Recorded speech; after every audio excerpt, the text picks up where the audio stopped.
गरुड़ पुराण में आता है कि समयानुसार श्राद्ध करने से कुल में कोई दुखी नहीं रहता। आयु पुत्रान यशः स्वर्गम कीर्तिम पुष्टिम बलम श्रियम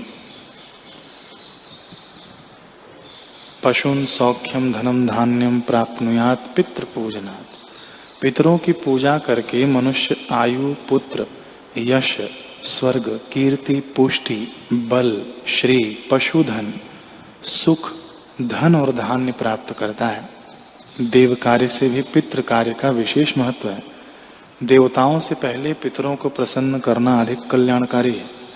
जो लोग श्राद्ध नहीं करते उनके पितर असंतुष्ट रहते हैं तथा उनके घर में सुख, शांति व समृद्धि की कमी, बीमारियां, यह सब होता है। इसलिए अच्छी संतान व स्वास्थ्य के लिए भी पितृ श्राद्ध करना चाहिए।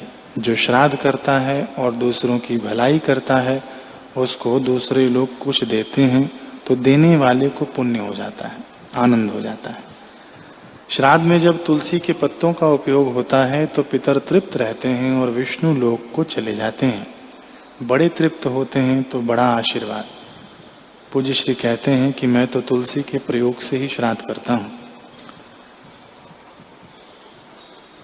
श्राद्ध में उत्तम क्या है? 3 चीजें श्राद्ध में प्रशंसनीय है। पहला है शुद्धि, दूसरा अक्रोध, तीसरा अत्वरितता, जल्दबाजी नहीं, धैर्य।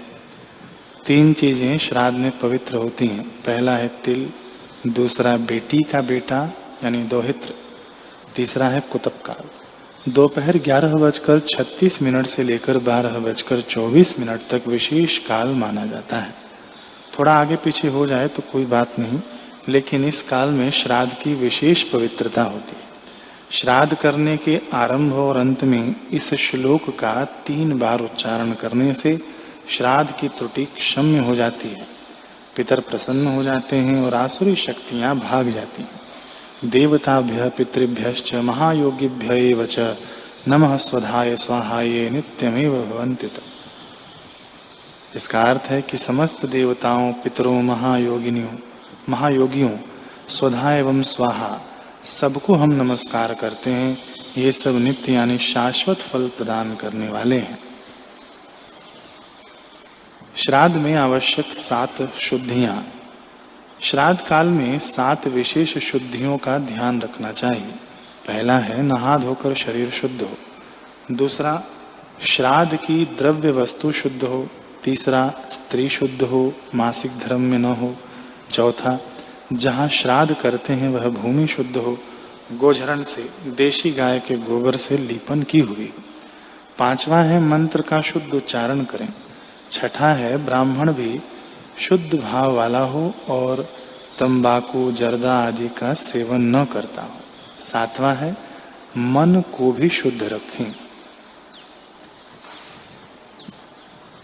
पितरों की विशेष प्रसन्नता प्रदायक भगवान नाम संकीर्तन।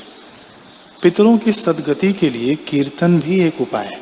उनको प्रार्थना करें कि हे पितृ देवों, हम और कुछ नहीं कर सकते तो आपके लिए भगवान के नाम का कीर्तन करते हैं।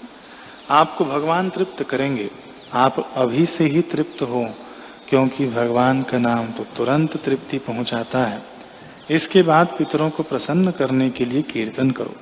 पितरों की तृप्ति के लिए 2 या 1 दिन की अखंड नाम धुन, भगवान नाम संकीर्तन अथवा 6 घंटे का कीर्तन रखो। यदि 6 घंटे न कर सको तो 2-3 घंटे का कीर्तन करो।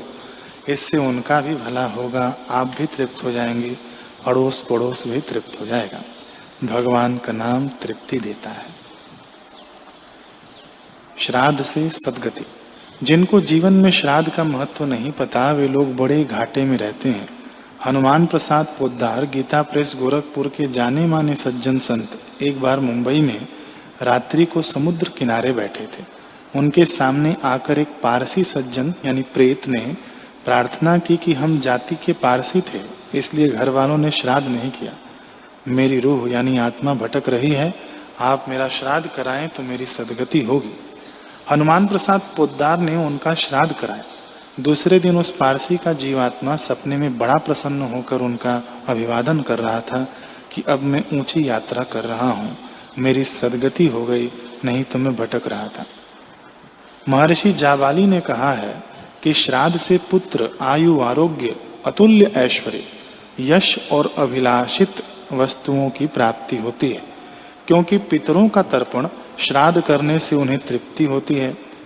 पितरों का तर्पण श्राद्ध करने से उन्हें तृप्ति होती है, तो उनके तृप्त हृदय से अंतर्यामी प्रभु जो आपके हृदय में भी बैठे हैं, वे आपको शुभ संकल्प से संपन्न करते हैं। अतः जो श्राद्ध करते हैं, पितरों को कुछ तर्पण करते हैं, पिंडदान आदि करते हैं, उन्हें दीर्घायु, पुत्र पौत्र आदि, यश, स्वर्ग आदि की प्राप्ति, पुष्टि, बल, लक्ष्मी, सुख, साधन तथा धन धान्य आदि की कमी नहीं रहती।